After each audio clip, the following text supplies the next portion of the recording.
Primera Tesalónica capítulo 3, vamos a leer los versículos 1 al 8.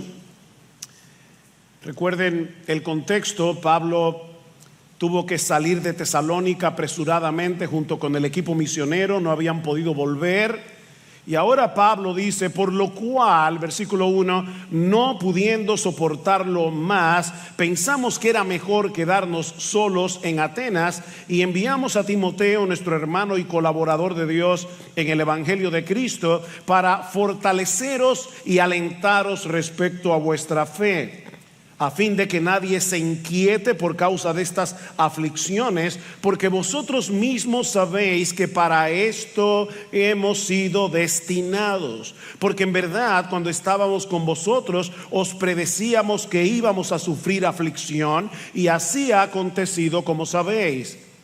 Por eso también yo, cuando ya no pude soportar más, envié para informarme de vuestra fe, por temor a que el tentador os hubiera tentado y que nuestro trabajo resultara en vano. Pero ahora Timoteo ha regresado de vosotros a nosotros y nos ha traído buenas noticias de vuestra fe y amor, y de que siempre tenéis buen recuerdo de nosotros, añorando vernos como también nosotros a vosotros. Por eso, hermanos, en toda nuestra necesidad y aflicción fuimos consolados respecto a vosotros por medio de vuestra fe, porque ahora sí que vivimos si vosotros estáis firmes en el Señor. Este es un pasaje muy intenso, intensamente emocional. Y mis hermanos, cuando nosotros leemos un pasaje como este, o leemos las otras cartas de Pablo en el Nuevo Testamento dirigidas a las iglesias, fácilmente podemos olvidar que antes de su conversión, Pablo perseguía a los cristianos. Hasta su encuentro con el Señor camino a Damasco, el celo religioso de Pablo lo había convertido en un ferviente, odioso e implacable perseguidor. Pero ese encuentro con Jesús lo cambió todo. El fanatismo de Pablo se transformó en un profundo amor hacia Cristo y hacia los cristianos, como vemos en este pasaje que vamos a estar considerando en la mañana de hoy. En toda esta sección, como ya he dicho, Pablo ha estado defendiendo su ministerio contra las acusaciones de los adversarios del Evangelio. Debido a la persecución que se levantó contra ellos, Pablo y su equipo tuvieron que salir apresuradamente de Tesalónica, dejando atrás una iglesia recién fundada en medio de mucha oposición. Y los enemigos del Evangelio aprovecharon la ausencia de los misioneros para acusarlos de ser unos oportunistas que no tenían ningún interés real en estos hermanos. Y es por eso que al final del capítulo 2, Pablo ve necesario explicar por qué él no había podido regresar a Tesalónica. Noten el capítulo 2, versículo 17: pero nosotros, hermanos, separados de vosotros por breve tiempo, en persona, pero no en espíritu, estábamos muy ansiosos con profundo deseo de ver vuestro rostro, ya que queríamos ir a vosotros, al menos yo, Pablo, más de una vez, pero Satanás nos lo ha impedido. Pablo amaba a estos hermanos entrañablemente, él estaba genuinamente preocupado por ellos. Y de ahí la decisión de enviarles a Timoteo para animar a estos hermanos y para saber de su condición. Ahora, mis hermanos, más allá de la defensa de Pablo, más allá del cuidado pastoral que él refleja en este texto, este pasaje ejemplifica el tipo de amor que el nuevo nacimiento produce en el creyente. Y eso es lo que yo quiero que tú veas en la mañana de hoy. Este pasaje ejemplifica el tipo de amor que el nuevo nacimiento produce en el creyente, porque el mismo poder que actuó en Pablo para convertirlo de perseguidor en misionero es el mismo poder que actuó en ti, si tú eres creyente, para convertirte de incrédulo cristiano.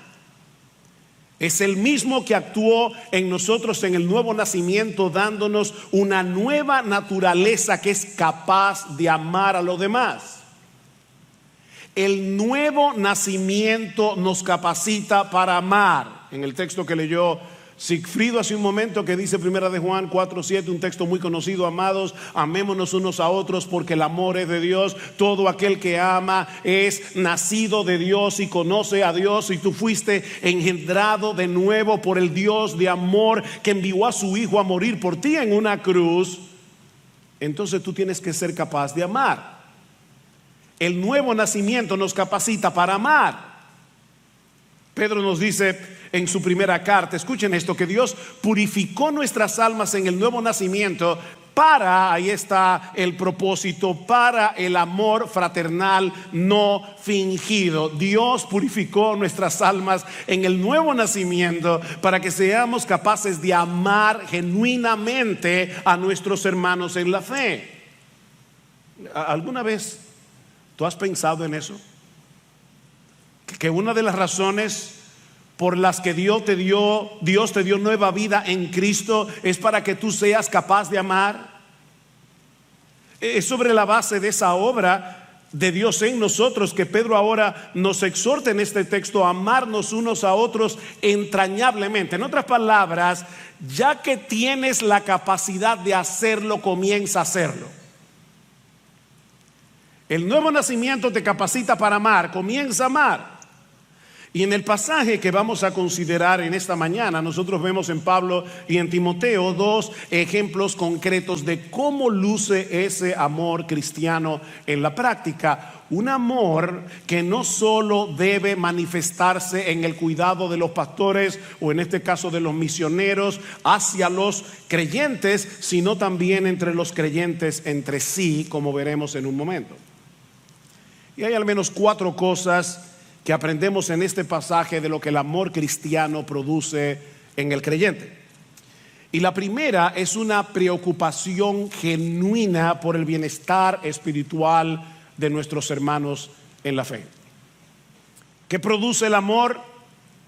Una preocupación genuina por el bienestar espiritual de nuestros hermanos. Vean otra vez el versículo 1. Por lo cual, no pudiendo soportarlo más. Y luego en el versículo 5. Por eso también yo, cuando ya no pude soportarlo más. Pablo estaba angustiado por estos hermanos, temiendo que el diablo aprovechara la persecución para desanimarlos o incluso para llevar a algunos a renegar del cristianismo. Vean una vez más el versículo 5. Por eso también yo, cuando ya no pude soportar más, envié para informarme de vuestra fe, por temor a que el tentador os hubiera tentado y que nuestro trabajo resultara en vano. ¿Vieron eso, hermanos? Pablo temía por estos hermanos.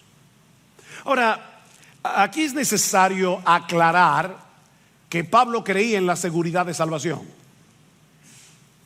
Eso es importante. Yo no tengo el tiempo necesario para detenerme a demostrar ampliamente esta doctrina, pero al menos escuchen lo que el mismo Pablo dice al final de esta carta, en el capítulo 5, en el versículo 23. Dice: y el mismo Dios de paz os santifique por completo, y todo vuestro ser, espíritu, alma y cuerpo sea preservado irreprensible para la venida de nuestro Señor Jesucristo. Fiel es el que os llama, el cual también lo hará. Pablo creía en la seguridad de salvación. En Filipenses capítulo 1 versículo 6 dice Pablo que el que comenzó en nosotros la buena obra, él mismo la perfeccionará hasta el día de Jesucristo. Mis hermanos, ningún creyente verdadero se puede perder, porque es la justicia de Cristo la que nos absuelve en el tribunal de Dios, y porque el mismo Cristo nos tiene aferrados a Él de tal manera que nadie puede arrebatarnos de su mano. Juan 10:28. Ahora, hay 2 cosas que debemos tomar en cuenta al hablar del tema de la seguridad de salvación. Y es la razón por la que Pablo tiene este temor. La primera es que no todo el que dice ser cristiano realmente lo es. No todo el que dice ser realmente cristiano lo es. Mateo 7:21, un texto que todos ustedes conocen. En aquel día muchos me dirán: Señor, Señor, en tu nombre no echamos fuera demonios, no hicimos milagros, no profetizamos. Y entonces les declararé: yo nunca os conocí, apartaos de mí, hacedores de maldad. Noten, no era que eran creyentes y se apartaron, es que nunca fueron del Señor. Salieron de nosotros porque no eran de nosotros, porque si hubiesen sido de nosotros habrían permanecido con nosotros, pero salieron para que se manifestara que no todos son de nosotros. Así que los autores del Nuevo Testamento no asumen, no dan por sentado que todos los que profesan ser creyentes realmente lo son. Y es por eso que les advierten en sus cartas una y otra vez a tener cuidado con la apostasía. ¿Qué es la apostasía? Apartarte de la fe, negar al Señor en el que ahora tú dices creer. Mis hermanos, cuando una persona que profesa ser cristiana está tomando el pecado con ligereza, se está enredando en actividades claramente mundanas, se está ausentando regularmente del culto público, se está aislando de sus hermanos en la fe, está dando señales inquietantes de estar alejándose del Señor y pudiera estar revelando que su fe es una fe falsa. Eso es serio. Así que es Dios el que nos preserva hasta el fin, como dice Pablo en Primera Tesalónica: fiel es el que os llama, el cual también lo hará. Es Dios el que nos preserva hasta el fin. Pero la única forma de saber que Dios nos está preservando es si nosotros estamos perseverando. ¿Oíste eso? Mis hermanos, ¿quién es que da la fe? Es Dios que da la fe. No voy a citar la enorme cantidad de textos bíblicos que enseñan que es Dios que da la fe. Pero ¿quién es el que cree? Tú y yo. ¿Cómo yo sé que Dios te dio la fe? Porque has creído. ¿Cómo yo sé que Dios te dio el arrepentimiento? Porque te arrepentiste. ¿Cómo yo sé que Dios te está preservando? Porque estás perseverando. La preservación de Dios nos lleva a perseverar, de manera que la salvación es segura, absolutamente segura, completamente segura para el que la tiene. Por otra parte, la Biblia también nos enseña que Dios usa medios para preservar a los suyos, y uno de ellos es el cuidado mutuo de los creyentes. Es por eso que el autor de la carta a los Hebreos, una carta que trata ampliamente el tema de la apostasía, el autor exhorta a los miembros a que se cuiden entre sí. Mirad, hermanos, que no haya ninguno de vosotros corazón malo de incredulidad. Presten atención, hermanos, a los miembros de la iglesia, para que no haya entre ustedes ninguno que se aparte del Dios vivo. Antes, exhortaos los unos a los otros cada día, entre tanto que se dice hoy, es decir, cuando todavía hay esperanza, para que ninguno de vosotros se endurezca por el engaño del pecado. Dios usa esas exhortaciones a tiempo para proteger a los suyos de caer. Y por favor noten que los pastores no son los únicos que tienen la responsabilidad de velar por los demás. Mirad, hermanos. Allí no dice pastores. De hecho, más adelante en esta misma carta, en el capítulo 5, versículo 14, hay un texto similar. Primera Tesalónica 5:14. Y os exhortamos, hermanos, a que amonestéis a los indisciplinados, animéis a los desalentados, sostengáis a los débiles y seáis pacientes para con todos. Es una responsabilidad que tú y yo tenemos si somos creyentes.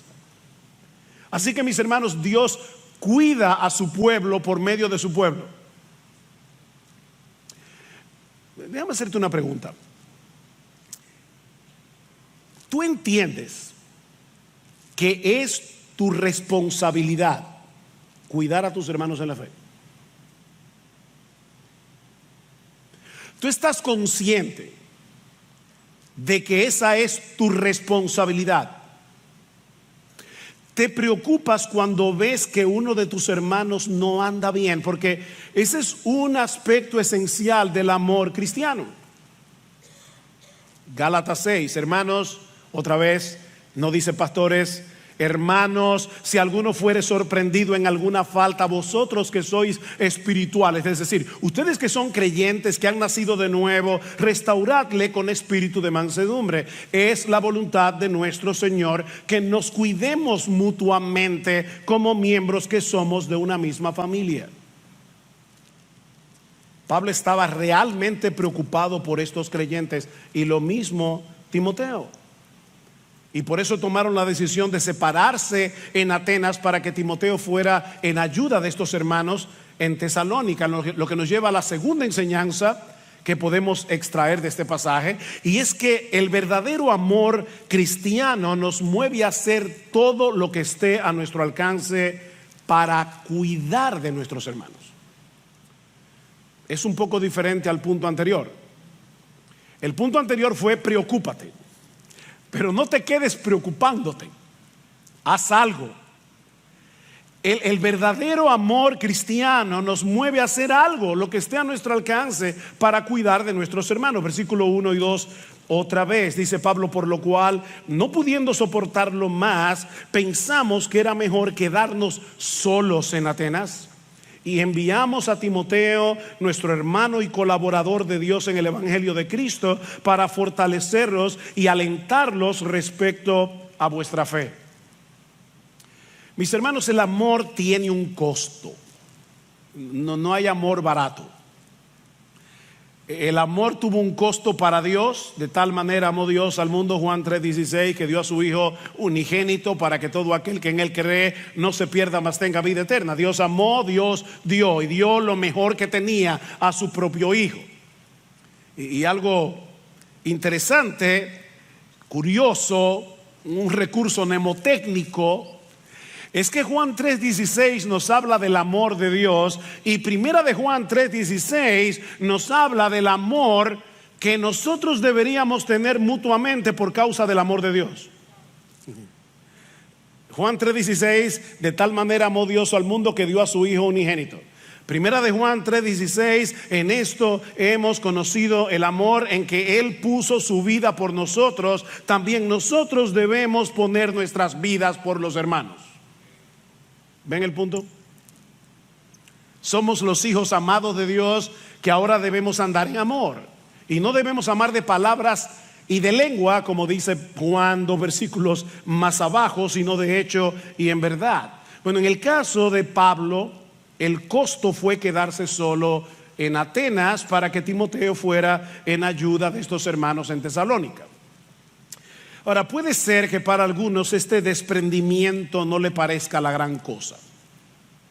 Después de todo, ¿verdad? Pablo era lo suficientemente mayorcito como para quedarse solo en Atenas.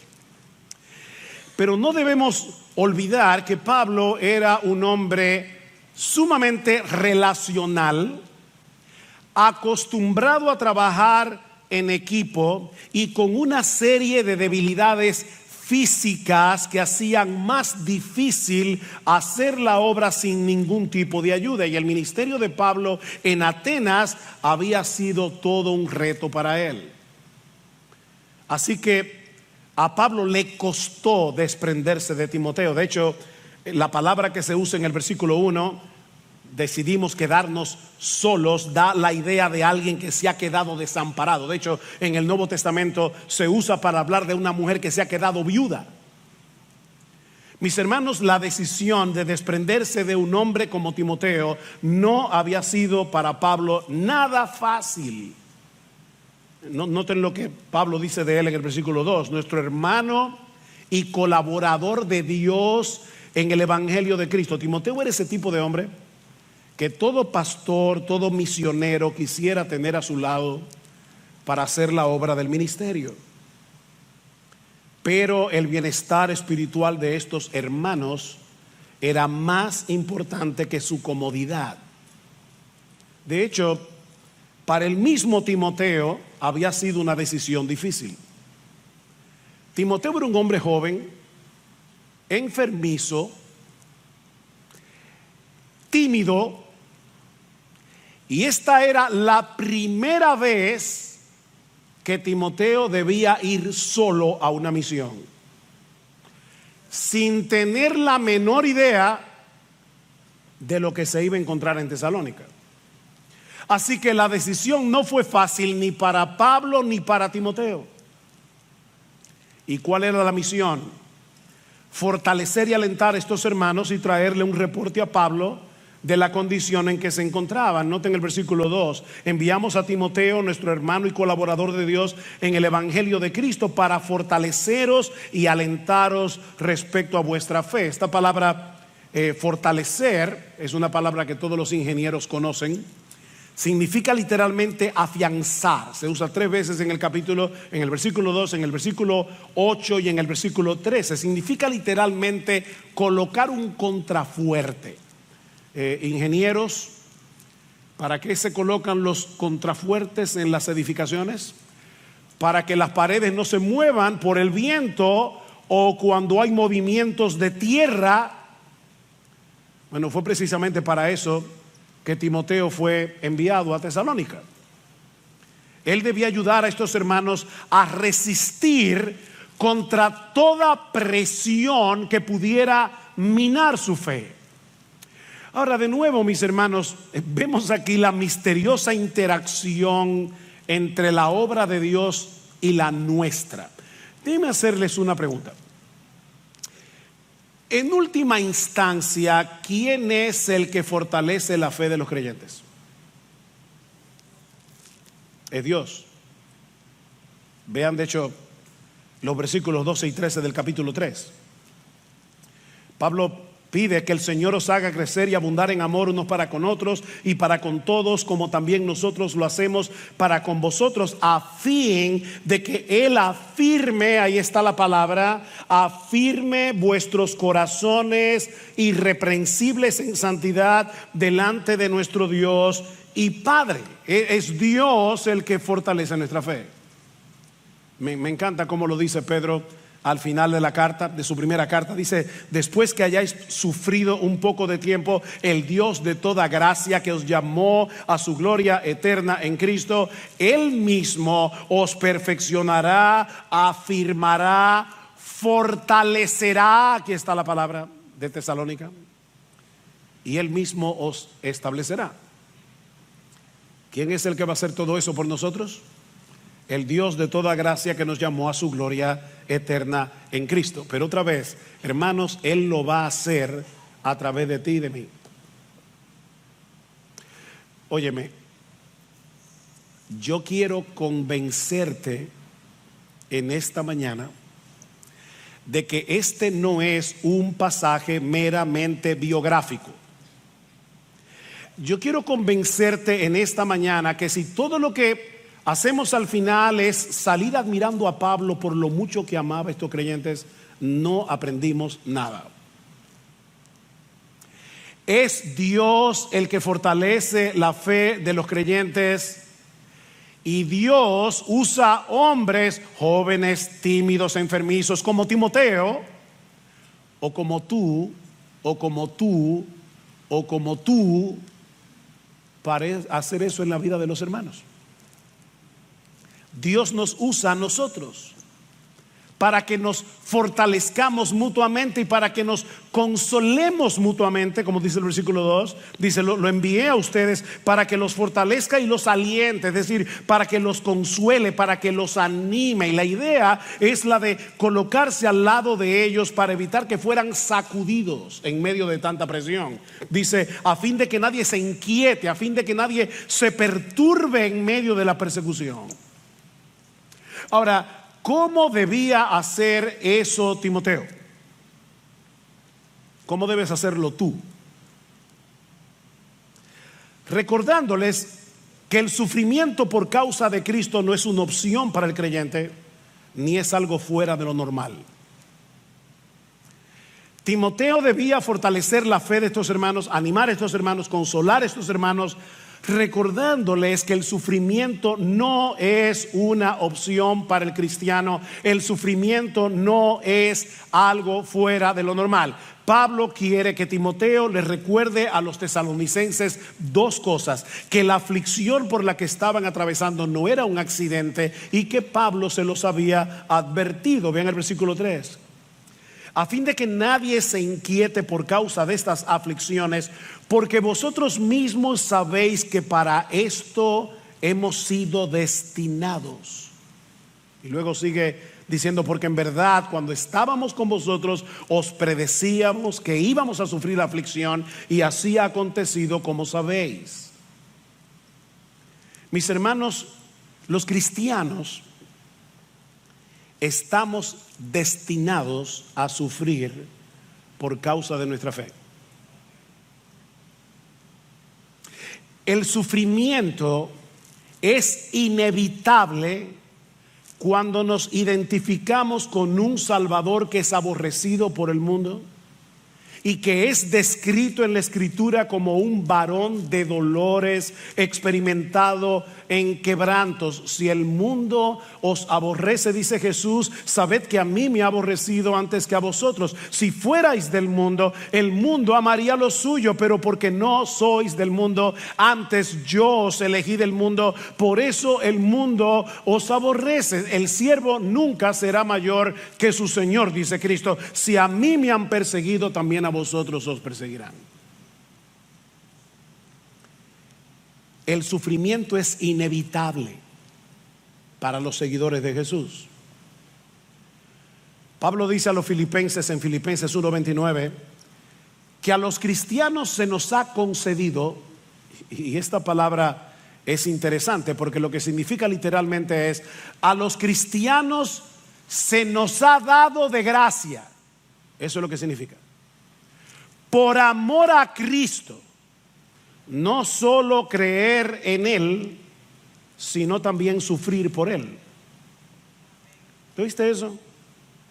En su gracia, Dios nos concedió las dos cosas: la fe para creer en Él y el privilegio de sufrir por Él. Pedro, en su primera carta, primera de Pedro 2:21, dice: para esto fuisteis llamados.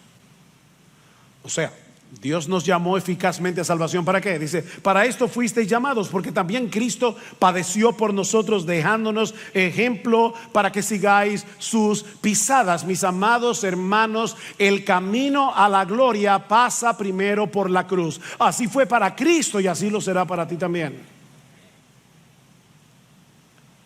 Pedro dice a estos creyentes más adelante: miren, no se sorprendan del fuego de prueba que os ha sobrevenido, como si alguna cosa extraña estuviera aconteciendo. Gozaos por cuanto sois participantes de los padecimientos de Cristo, para que también en la revelación de su gloria os gocéis con gran alegría. Mis hermanos, el sufrimiento por causa de Cristo es un sello de pertenencia. Es una confirmación de que realmente le pertenecemos a Él. ¿Y quieren oír algo más sorprendente? El sufrimiento es un instrumento en las manos de Dios para hacernos mucho bien. Mucho bien. Muchos de ustedes conocen la historia de Joni Eareckson. Joni sufrió una fractura cervical en el año 1967. Tenía 18 años de edad, la dejó tetrapléjica. Hasta el día de hoy, 56 años después. 56 años después.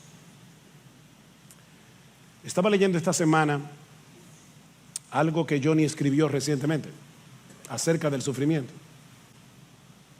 Y de verdad, hermanos, yo le oro al Señor, porque me imagino que muchos de ustedes ahora mismo están pasando por diversas providencias aflictivas. Y yo le pido al Señor que el Espíritu Santo grabe estas palabras en tu corazón.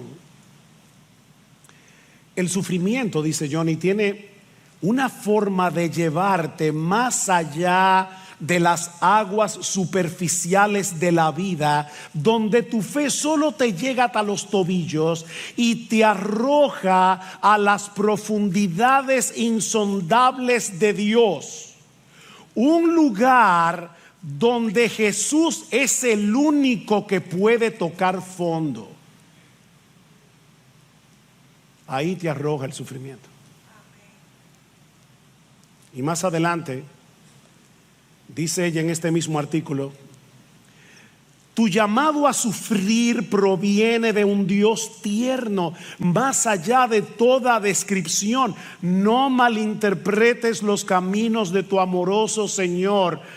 Tu dolor, y esta frase me caló profundamente el alma, tu dolor es un lugar de encuentro privado con Dios, un espacio difícil pero personal, donde conocerás sin lugar a dudas el amor más asombroso de Cristo por ti.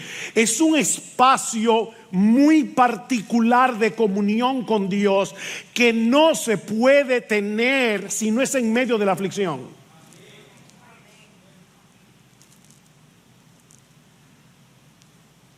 El sufrimiento, dice Johnny Erickson,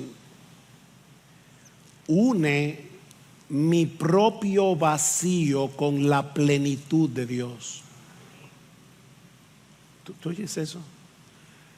El sufrimiento une mi propio vacío con la plenitud de Dios, y yo no puedo imaginar una mejor bendición. Dios usa el sufrimiento para hacernos mucho bien. Fuimos destinados a sufrir. Es por medio del sufrimiento que somos transformados a la imagen del varón de dolores. Es por medio del sufrimiento que somos transformados a la imagen de Jesús. Es por medio del sufrimiento que aprendemos a identificarnos con la aflicción de otros. Es por medio del sufrimiento que reconocemos nuestra profunda necesidad de Dios. Y no sé cuántas cosas más.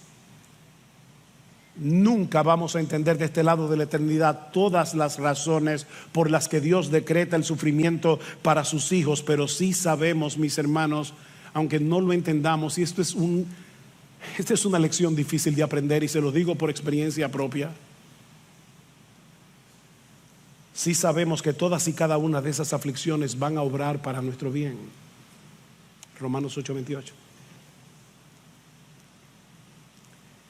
Y eso era lo que Pablo quería que Timoteo les recordara a estos hermanos. O sea, yo quiero que ustedes vean la escena, hermanos. Pablo está en Atenas, está preocupado, sabe que estos hermanos están en persecución. Dice: Timoteo, ve a estos hermanos, yo prefiero quedarme solo. Recuérdales que nosotros estamos destinados a sufrir. Fortalece la fe de estos hermanos para evitar que el tentador los tiente en medio de la aflicción. Y mis hermanos, eso es lo que tú y yo necesitamos recordarnos continuamente si queremos protegernos de los ataques del maligno cuando estamos en medio del dolor. Tú y yo necesitamos esa lección.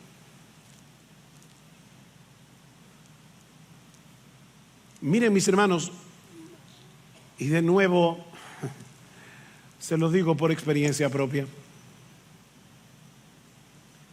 pocas cosas pueden ser más peligrosas que sufrir con una mala teología.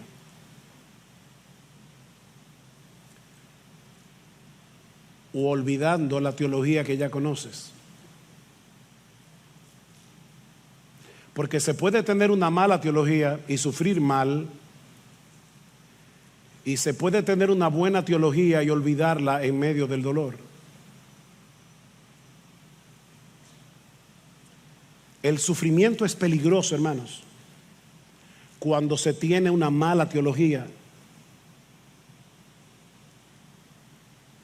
Es por eso que los pastores tenemos la responsabilidad de enseñar una correcta teología del sufrimiento. Si queremos pastorear apropiadamente a las ovejas que Cristo compró con su sangre, Pablo les dice en el versículo 4: en verdad, cuando estábamos con vosotros, os predecíamos que íbamos a sufrir aflicción. Íbamos todos. Pablo no está exento. El siervo de Dios, el apóstol de Dios, el misionero de Dios, íbamos a sufrir aflicción. Alguien decía que eso era parte del catecismo para nuevos creyentes en el siglo I. Tan pronto una persona se convertía, le mostraban el precio que iba a tener que pagar por ser un seguidor de Jesús. Dice en Hechos 14:21 que en el segundo viaje misionero, Pablo y Bernabé volvieron a Listra, a Iconio y Antioquía. Ellos habían fundado iglesias anteriormente. En el primer viaje, dice, confirmando los ánimos de los discípulos, exhortándoles a que permaneciesen en la fe. Noten la similitud con el pasaje de Tesalónica. Exhortándoles a que permaneciesen en la fe y diciéndoles: es necesario que a través de muchas tribulaciones entremos en el reino de Dios. Es necesario, esto no es opcional. Los cristianos necesitamos tener una buena teología del sufrimiento. Necesitamos aprender a sufrir bien y ayudar a otros a sufrir bien.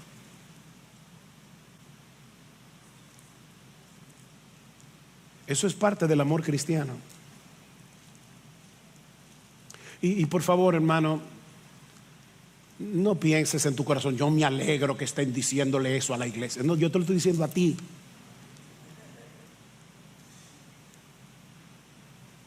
No pienses en el otro. Eres tú el que tiene esa responsabilidad.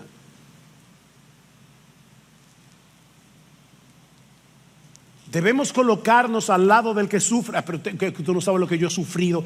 Pablo estaba sufriendo cuando envió a Timoteo.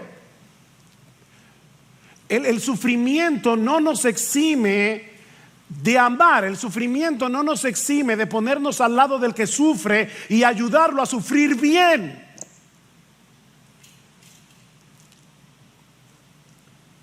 Debemos animar a nuestros hermanos en medio de la aflicción para fortalecer su confianza en el Señor.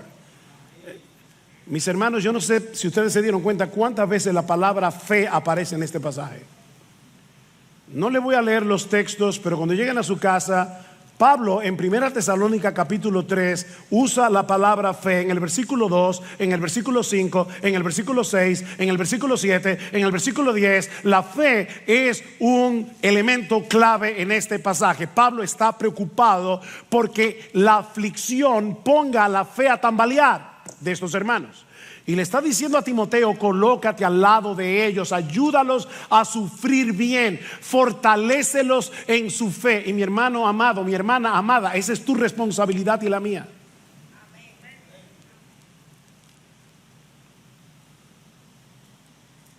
Esa era la misión de Timoteo: instruir a estos hermanos, consolar a estos creyentes para que se mantengan firmes en su fe y para que se mantengan firmes en su amor. Vean el versículo 1 Tesalonicenses 4:18.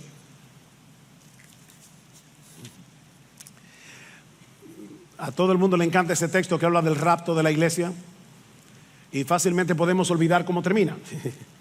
Vamos a llegar ahí, no se preocupen, y vamos a hablar de qué significa ese texto. Pero Pablo dice: por lo tanto, confortaos unos a otros con estas palabras. Ustedes están siendo perseguidos, están siendo presionados. No dejen de confortarse mutuamente. Capítulo 5, versículo 11. Por lo tanto, alentaos los unos a los otros y edificaos el uno al otro, tal como lo estáis haciendo. De hecho, una de las razones por la que nosotros venimos a la iglesia cada domingo, ¿saben para qué es? Es para poder ser mejor equipados con la predicación de la palabra, para ayudar al crecimiento del cuerpo.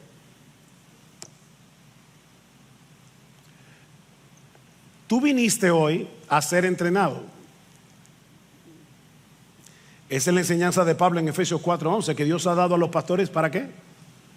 Dice, el mismo Cristo ha dado a los pastores y maestros, ¿para qué? Para que equipen a los santos, ¿para qué? Para la obra del ministerio, para la edificación del cuerpo de Cristo, hasta que todos lleguemos a la unidad de la fe y del conocimiento del Hijo de Dios, para que todos como un cuerpo sigamos creciendo. Así que yo estoy aquí, mi amado hermano, mi amada hermana, yo estoy aquí instruyéndote a ti para hacer mejor tu trabajo.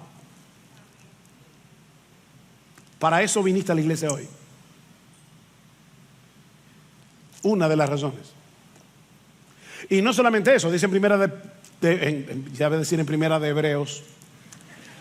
Dice en Hebreos capítulo 10, versículo 23 al 25, que una de las razones por la que no debemos dejar de congregarnos como algunos tienen por costumbre es precisamente para que podamos alentarnos mutuamente. Así que no solamente tú debes venir a la iglesia para ser instruido, para hacer mejor tu trabajo, sino que al mismo tiempo debe venir con la intencionalidad de encontrar a cuál hermano, a cuál hermana es que tú vas a poder ministrarle en la mañana de hoy con la misma palabra con la que tú estás siendo ministrado.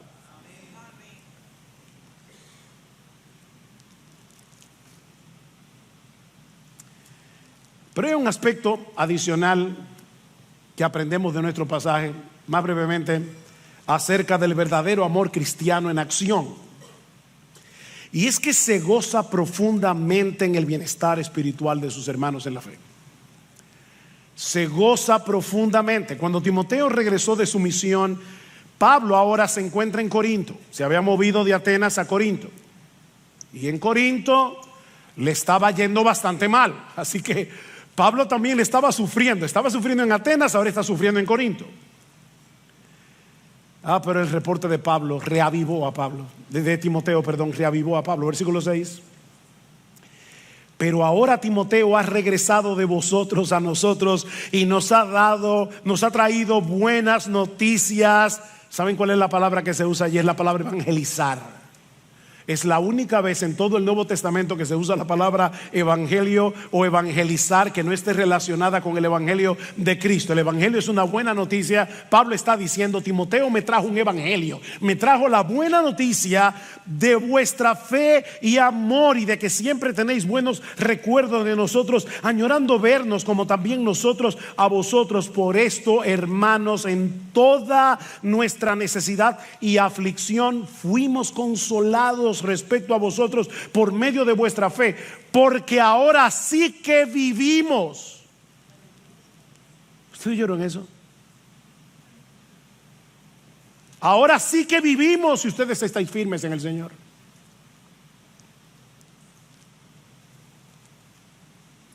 Las noticias de Timoteo reavivaron a Pablo.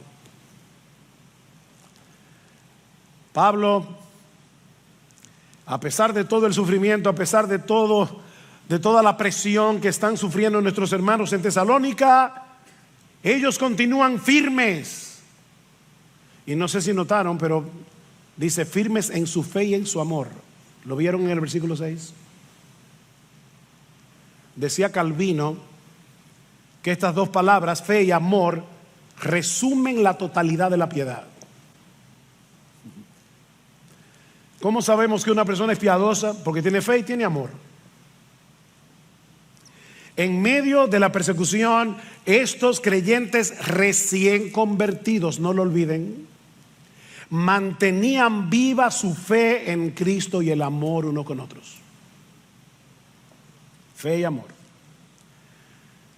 Por eso les decía hace un rato, el sufrimiento no es una excusa, ni para dejar de confiar en Dios, ni para dejar de amar a otros.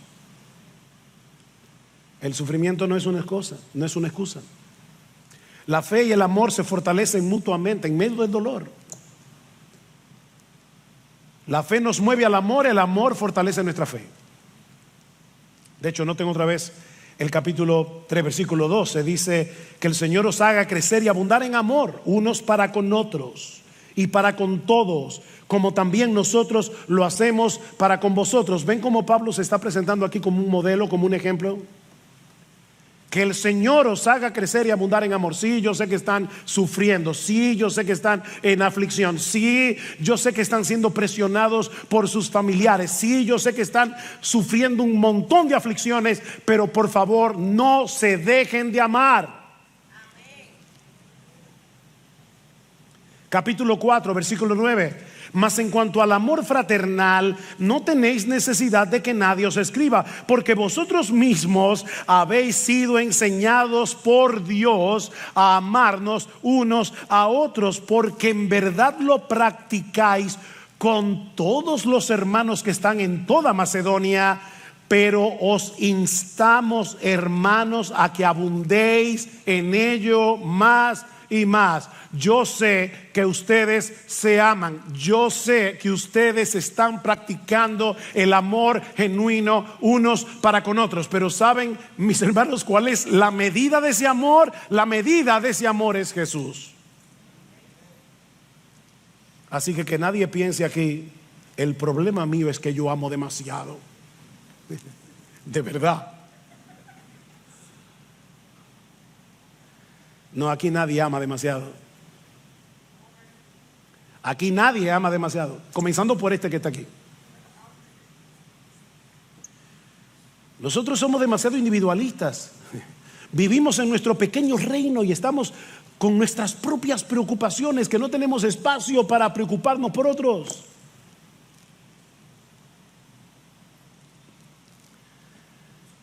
Timoteo le dice a Pablo: Pablo, estos hermanos están bien. Están bien, mantienen la fe y el amor. Y no solo eso, nos recuerdan con cariño. Y alguien puede decir, ¿y eso qué importancia tiene? Hermanos, no olviden que a Pablo y a Timoteo y a Silas los estaban calumniando en Tesalónica, los enemigos del evangelio. Y ellos les están diciendo, Timoteo le está diciendo a Pablo: Pablo, estos hermanos, a pesar de las calumnias, mantienen intacto su amor por nosotros. ¿Y saben qué? Eso era en sí mismo una prueba adicional de que ellos estaban bien espiritualmente. Mira, y Dios sabe que estoy diciendo esto por amor a la iglesia, no sacando ventaja del texto. Llamo a Dios de testigo, pero es mi deber decirlo. Apreciar a los que cuidan de ti espiritualmente es una evidencia de salud espiritual. Es porque estás apreciando tu alma. Y por eso aprecias que alguien cuide de ti, que alguien te predique la palabra, que alguien te predique el evangelio, que alguien te recuerde el amor de Cristo, que alguien te instruya a través de la predicación de la palabra. Y eso es lo que está pasando aquí. La razón por la que Pablo se llena de gozo no era porque Pablo era un egoísta que estaba esperando retorno de su amor. Es que él está pensando en la salud y en la condición espiritual de estos hermanos en Tesalónica. Y cuando Timoteo le dice: Pablo, a pesar de todas las calumnias, estos hermanos te añoran. Ellos recuerdan cómo sacrificialmente tú llegaste a Tesalónica predicándoles el evangelio. Eso llenó de gozo a Pablo. En otras palabras, Pablo está experimentando aquí el sentimiento de Primera de Juan o de Tercera de Juan 4. Nadie tiene mayor gozo que este. ¿Cuál es? El saber que nuestros hijos andan en la verdad. Miren, mis hermanos, para un verdadero pastor, créame, nada le causa más tristeza que ver a los miembros de su iglesia andando mal. Tú tienes un potencial de herir el corazón de tus pastores. Y ustedes no se imaginan cuánto. Nada le causa más tristeza a un verdadero pastor que ver a un miembro de su iglesia andando mal. Pero nada causa mayor gozo a un pastor que ver a los miembros de su iglesia aferrados a la verdad. Yo no tengo mayor gozo que este, dice Juan. De ahí la reacción de Pablo, versículo 8, porque ahora sí que vivimos. ¿Oyeron eso? Ahora sí que vivimos si vosotros estáis firmes en el Señor. Pablo se siente tan aliviado por las noticias de Timoteo que en medio de las dificultades que él estaba experimentando en Corinto, ahora siente que le ha vuelto la vida. Pablo ha vuelto a respirar. ¡Wow! ¡Qué bueno! El hombre que antes perseguía a los seguidores de Cristo, ahora no tiene un gozo mayor que verlos siguiendo a Cristo. Aún en medio del dolor, aún en medio de la aflicción. ¿Y sabe lo que produjo eso en Pablo? El nuevo nacimiento, la regeneración. La misma regeneración que te regeneró a ti. Mi hermano, el mismo poder que convirtió a Pablo de perseguidor a misionero es el mismo que obró en ti para convertirte de incrédulo en creyente, de modo que tú seas capaz de amar a otros como Cristo te ama a ti. Dios nos ha colocado en un cuerpo, hermanos, para que pongamos ese amor en acción, para que nos animemos mutuamente a seguir corriendo la carrera con los ojos puestos en Jesús, sobre todo cuando estamos en medio de providencias aflictivas. Mi hermano, pídele al Señor que te enseñe a sufrir bien, porque vas a sufrir. Créeme, vas a sufrir. Pídele al Señor que te enseñe a sufrir bien y que te use para animar y consolar a otros en medio del sufrimiento, de modo que ellos también junto contigo se mantengan firmes en la fe. Pídele que te dé la gracia de llorar con los que lloran y de gozarte sinceramente con el progreso espiritual de tus hermanos en la fe. El nuevo nacimiento nos capacita para amar, pero no nos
convierte en robots programados para amar. Eso es importante. Tú tienes la capacidad, pero ahora es tu decisión salir de tu zona de comodidad para ayudar a otros. No es que ahora Dios va a punchar los botones y tú vas a ir como robótica a amar. No. Miren, hermanos, hay veces que yo no quiero hacer una llamada telefónica, hay veces que yo no quiero ir a un hospital, hay veces que yo no quiero visitar a un enfermo, hay veces que yo no quiero hacer nada de eso. Y tengo que agarrarme por aquí, levantarme de la silla y sacarme para afuera. Es una decisión. Ahora, ¿sabes? Y ya estoy terminando, no se preocupen, no me voy a pasar. ¿Sabes lo que eso va a producir en ti cuando tú tomes esa decisión? Mayor crecimiento espiritual y un gozo inexplicable que el vivir para ti mismo nunca te proporcionará. No hay una persona más desgraciada en el mundo que un individualista, egoísta, egocéntrico y orgulloso. Recuerda que es más bienaventurado dar que recibir.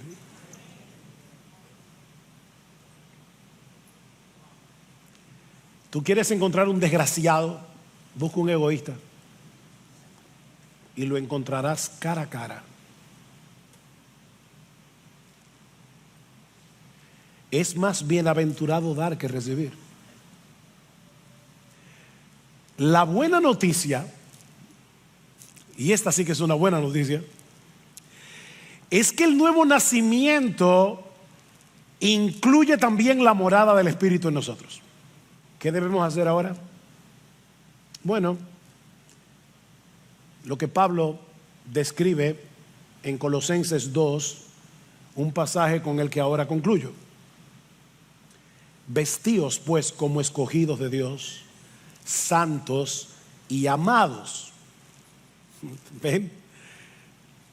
Tú fuiste escogido, Dios te santificó, te libró de la esclavitud del pecado, eres amado de Dios, vístete así. ¿Y cómo luce esa ropa? De entrañable misericordia, de benignidad, de humildad, de mansedumbre, de paciencia, soportándoos unos a otros y perdonándoos unos a otros si alguno tuviere queja contra otro, de la manera que Cristo os perdonó, así también hacedlo vosotros. Y sobre todas estas cosas, vestíos de amor, vístanse de amor, que es el vínculo perfecto.